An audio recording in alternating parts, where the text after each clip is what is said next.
الحمد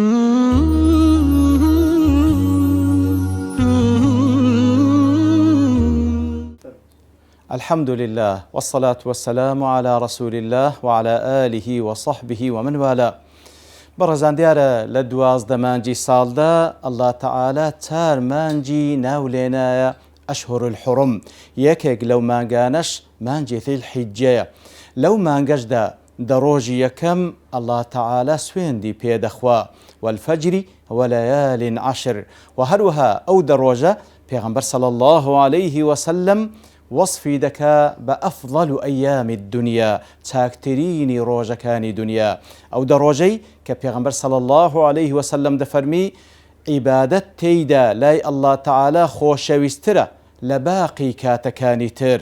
لێ پێویستە ئەو دەڕۆژە بە فرسەت بزانین. لە سەرەتادا لە ئەساس و بناغەوە دەست پێ بکەین، بینەوە مراجعەتی عەقیدە و بیر و باوەڕمان بکەینەوە، بین لە عەقیدەی تەوحیدەوە خۆمان یەکلا بکەین لە بۆ الله تعالى هەموو کار و کردەوەکانمان بە ئیخلاسەوە تەنها لە بۆ الله تعالى قل إن صلاتي ونسكي ومحياي ومماتي لله رب العالمين.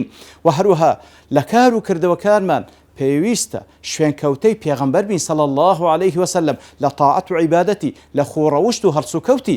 ئیتر بەو شێوەیە بەگشتی مراجعەیەکی خۆمان بکەینەوە. و هەروەها وەکو هەر مەوسمێکی تاعە، وەکو عولەما دەڵێن پێویستە بە تەوبەتی نەسوح دەست پێ بکەین، واتە پەشیمانی دەرببڕین لە تاوان و گوناه و دەستی لێ هەڵبگرین و عەزممان جەزم بکەین کەوا چیتر نەگەڕێنەوە سەر تاوان و گوناه. ئەوجا عیباداتەکان بەگشتی و بە تایبەتیش ئەوانەی کەوا لە قورئان و لە سونەدا هاتیە و ئەوانەی کەوا تایبەتن بەو دەڕۆژە تەماشا دەکەین لە قورئانی پیرۆز لە سوورەتی الحەج کە خوای گەورە باز لەو دەڕۆژە دەکاتن، دەفەرمی لیەشهدوا منافع لهم ويذكروا اسم الله، کەواتە ذکری خوای گەورەی تێدا بکەن.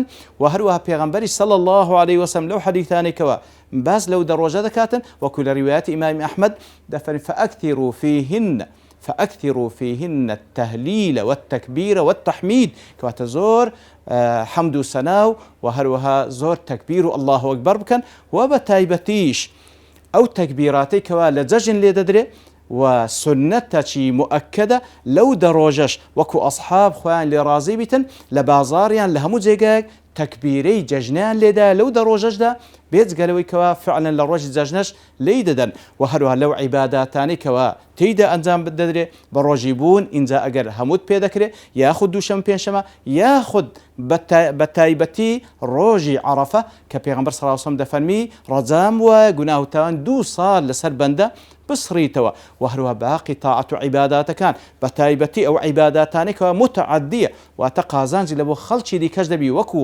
سەدەقە و خێر و یارمەتیدان و بەهاناوەچوونی فەقیر و نەداران و هەروەها یارمەتیدانی ئەو پرۆژە و ئەو دەستگایانەی کەوا لە خلالی یاخود لە خزمەتی قورئان و سونە هەوڵ دەدەن کوڕان و کچانی ئەو کۆمەلگایە بپارێزن ئاینیان و خۆڕەوشتیان بەو شێوەیە کە خوا دەیەوێت سوبحانه وتعالى بیان پارێزن لە مەکر و پیلانی شەیاطینی ئینس و جن کە دەیانەوێت بەرەو هەڵدێریان بن و بەرەو جەهەنەمیان بن.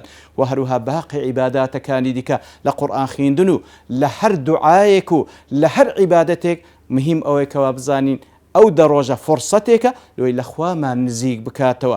کاتێش کە لە الله تعالى نزیک بووینەوە دڵنیا بە بەختەوەری دنیا و قیامەت دەبی، ئەو بەهەشتەی کەوا لە قیامەت چاوەڕوانی متەقیان دەکا لە دنیاشدا لەناو دڵ و دەرووندا دەمەزرێ، ئینجا بە پشتوانی الله تعالى لە قیامەتیش لێی بێ بەش نابی. وصلى الله وسلم على نبينا محمد وعلى آله وصحبه أجمعين وآخر دعوانا الحمد لله رب العالمين.